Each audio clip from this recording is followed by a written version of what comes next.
So now we're going to talk about the abstract class in C++ programming. A class that contains at least one pure virtual function is known as abstract class. Like in example here, the class shape is having one pure virtual function getShape. So the shape class is one example of the abstract class.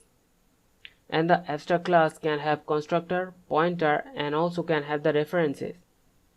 But we cannot create object of the abstract class. So we cannot create object of the class shape because it has contained one pure virtual function. Now all the child class of the class shape must implement the pure virtual function of the parent class. So they should define the getShape function of the parent class.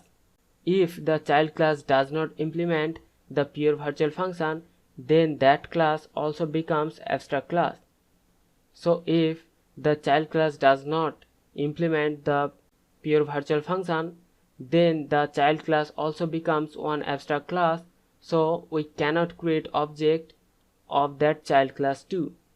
So hope you understand about the abstract class. We'll see you in the next one. Thank you.